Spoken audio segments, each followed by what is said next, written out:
द्वितीय विश्व युद्ध की समाप्ति के बाद धुरी राष्ट्र तथा मित्र राष्ट्र कमज़ोर व अलग थलग पड़ गए, किंतु युद्ध के खत्म होने के बाद भी अमेरिका और सोवियत यूनियन अपेक्षाकृत शक्तिशाली बने रहे।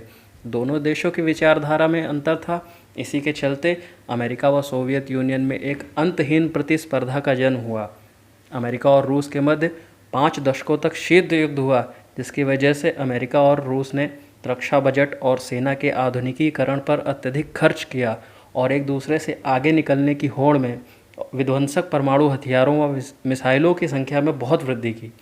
किंतु कहते हैं कि अंधेरा कितना भी घना क्यों ना हो, सूरज निकलने से छटता जरूर है। इसी क्रम में अमेरिका व रूस के मध्य एक ऐतिहासिक संधि हुई, जिसे INF संधि कहते हैं। आइए जानते हैं कि क्या है INF संधि और क्यों इस संधि की ज़रूरत पड़ी।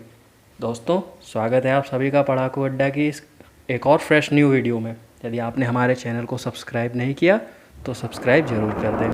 द्वितीय विश्व युद्ध के बाद अमेरिका और रूस के बीच में जो पॉलिटिकल और आइडियोलॉजिकल क्राइसिस चल रहा था, उसी में रूस ने अपने यूरोपीय हिस्से में इंटरमीडिएट रेंज की न्यूक्लियर मिसाइल्स तैनात कर दी थी, जिससे अमेरिका समेत अन्य यूरोपियन देश चिंतित हो उठे थे।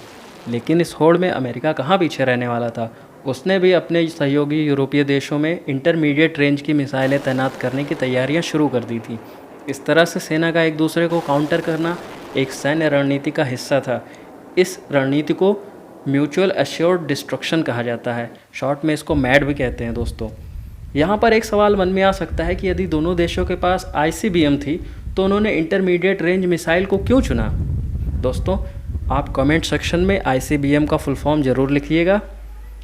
हालांकि इसका जवाब है कि लॉन्ग रेंज मिसाइल की तुलना में इंटरमीडिएट रेंज मिसाइल कम समय में तेज़ी से अटैक कर सकती हैं और इनकी रेंज भी 500 से 5000 किलोमीटर के बीच में होती है। 80 के दशक के आते आते वैश्विक मंदी की वजह से सोवियत यूनियन की शक्ति कम हो रही थी। इसी बीच सोवियत यूनियन व अमेरिका की सरकार में बदलाव हुए, जो न सिर्फ इन दो महाशक्तियों के लिए शांति का संदेश लेकर आए, बल्कि विश्व में जो युद्ध के बादल और परमाणु हमले की आशंका थी, उनको भी दूर कर दिया। 1980 में रोनाल्ड रीगन ने अमेरिका में सत्ता संभाली, तो वहीं उनके समकक्ष मिखाइल गोर्बाचोव ने 1985 में सोवियत यूनियन की बागडोर संभाली। वास्तव में इन दोनों नेताओं ने विश्व शांति का एक नया अध्याय इतिहास के पन्नों में जोड़ा, जिसे हम सभी INF संधि के नाम से जानते हैं। इंटरमीडिएट न्यूक्लियर फोर्स अर्थात INF संधि, जिसे आम भाषा में हम परमाणु निःशस्त्रीकरण संधि कह सकते हैं। यह संधि 8 दिसंबर 1987 में व्हाइट हाउस में हुई थी। वास्तव में यह ट्रीटी सोवियत संघ और अमेरिका के बीच 6 साल तक चली लंबी बातचीत के दौर का एक अनुकूल परिणाम थी। इस संधि की प्रभावी तिथि 1 जून 1988 थी।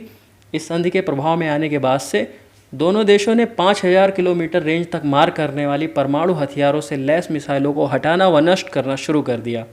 हालांकि एयर टू एयर मिसाइल्स और समुद्र से प्रक्षेपित करने वाली मिसाइलों को प्रतिबंधित इसमें नहीं किया गया था। इस श्रेणी की मिसाइलों में अमेरिका की टॉम हॉक और रूस की कैबलर मिसाइल्स प्रमुख थीं। अब सवाल ये उठता है कि यदि दोनों देशों के मध्य सब सही चल रहा था तो INF संधि समाप्त क्यों कर दी गई। इसके पीछे तो कई कारण हैं, लेकिन जो प्रमुख कारण माना जाता है वह है अमेरिका द्वारा वर्ष 2001 में 1972 की ABM यानी एंटी बैलिस्टिक मिसाइल संधि की एक तरफा समाप्ति की घोषणा करना।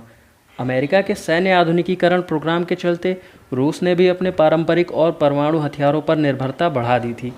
इन्हीं कारणों के चलते यह संधि निष्प्रयोज्य हो गई थी।